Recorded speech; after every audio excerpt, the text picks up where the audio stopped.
મિત્રો, હું બકુલેશ ભટ્ટ ધર્મની આ સફરમાં આપ સૌનું હાર્દિક સ્વાગત કરું છું. મિત્રો, આજે આપણે વાત કરીશું દ્વારિકામાં નાગેશ્વર જ્યોતિર્લિંગ વિશે. તો દ્વારિકાનું મૂળ નામ દારૂકાવન. દારૂકાવનમાં દારૂકા નામની રાક્ષસી રહેતી હતી અને દારૂક તેનો પતિ હતો. દારૂકા એ પાર્વતી માતાની ભક્ત હતી. પાર્વતી માતાનું એમ કહેવાય કે એક અંશ હતો અને તે વરદાન એને પણ તેને મળ્યું હતું. હવે દારૂકાનો પતિ દારૂક એ અતિ શક્તિશાળી હતો અને અતિ શક્તિશાળી હોવાના લીધે રાક્ષસ હતો. એટલે રાક્ષસ તો સ્વાભાવિક છે કે એ અયોગ્ય કાર્યો અને અયોગ્ય કૃત્યો કરે છે અને તે ઋષિમુનિઓને હવન કરતા હોય તે સાધુઓને સંતોને વ્યવસ્થિત સારી પ્રજાને પણ ઘણા હેરાન કરતો હતો અને હેરાન કરે એમને પૂરી દે એમને મારે આ તો એમનું કાર્ય હતું અને મારી પણ કાઢતો હતો. પ્રજા ત્યાંથી થોડી દારૂકાવનમાં એની આસપાસની પ્રજા ત્રાહિમામ પોકારી ગઈ હતી. હવે ત્રાહિમામ પોકારી ગઈ એટલે એ લોકો તો શું કરી શકે, પણ તેમણે ઔરવ ઋષિને વિનંતી કરી અને ઔરવ ઋષિ ગુસ્સે ભરાયા અને એ જાણતા જ હતા કે આ હવે ધીમે ધીમે એનું આ કાર્ય વધી રહ્યું છે. એટલે એમણે શ્રાપ આપ્યો અને કીધું કે હવે પૃથ્વી ઉપર તું જ્યાં પણ હઈશ ત્યાં આગળ હું તારો નાશ કરીશ. એટલે દારૂકાને આ વાતની ખબર પડી એટલે તેણે શું કર્યું કે બધા રાક્ષસો સહિત દારૂકા વનને લઈને સમુદ્રની અંદર વચ્ચે જતા રહ્યા. આ પાર્વતી માતાનું વરદાન હતું કે દારૂકા વનને એ લઈને ગમે ત્યાં આગળ જઈ શકે.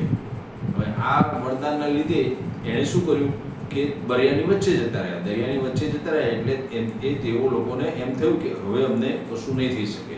પૃથ્વીથી દૂર જતા રહ્યા દરિયામાં. હવે રાક્ષસો તો આના વગર ચાલે નહીં, ધમાલ કર્યા વગર, કોઈને હેરાન કર્યા વગર. હવે ત્યારે સમુદ્રમાંથી એક નાવ જતી હતી અને નાવની અંદર ઘણા બધા વ્યક્તિઓ ત્યાં નાવમાં પસાર થઈ રહ્યા હતા દરિયામાં. તો દારૂકે એ નાવને લઈ લીધી અને બધાને કારાવાસમાં પૂરી દીધા અને હેરાન કરવા માંડ્યો. આ નાવની અંદર એક સુપ્રિયા નામનો વ્યક્તિ હતો અને સુપ્રિયા એ દેવોના દેવ મહાદેવ અધિપતિનો પરમ ભગત હતો. તેથી તેણે શિવના મંત્રો ચાલુ કર્યા, તેણે શિવનું આહ્વાન કર્યું, તેણે શિવની પૂજા કરી અને કારાવાસમાં બીજા લોકોને પણ સમજાયા કે આ મંત્ર છે, તમે દેવોના દેવ મહાદેવની તમે આરાધના કરો અને નમઃ શિવાય કરો અને મહાદેવ આવશે જ અને આપને બચાવશે.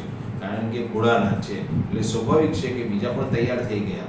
હવે આ વાત દારૂકને ખબર પડી એટલે એણે એમ કીધું કે સુપ્રિયાને અને બીજા લોકોને બીજે જ દિવસે બોલાવો અને એમને બધાને મારી કાઢો. એટલે સુપ્રિયે મહાદેવને આરાધના કરી કે તમને તમારા શરણોમાં મને લઈ લો અથવા મને બચાવી લો. મહાદેવને તો ભોળાનાથ આવી ગયા અને પશુપાત્ર અસ્ત્રથી દારૂકને અને બીજા રાક્ષસોને એમણે હણી કાઢ્યા. દારૂકા એ પાર્વતી માતા સાથે ગઈ અને તેણે વિનંતી કરી કે માતા તમે મને વરદાન આપેલું છે, મારા કુટુંબનો નાશ ના થાય, મારું કુટુંબ બિલકુલ ના રહે તેવું ના કરશો, હું આપને વિનંતી કરું છું. દારૂકાને વિનંતી એણે પાર્વતી માતાએ મહાદેવને પહોંચાડી અને મહાદેવને કીધું કે મારું વરદાન છે અને હવે એ દારૂકા વનમાં કંઈ જ નહીં કરે, કોઈને હેરાન નહીં કરે, કશું જ નહીં કરે અને તમે એને ત્યાં આગળ બીજા વ્યક્તિઓની જોડે રહી શકે તેવું તમે કરી આપો.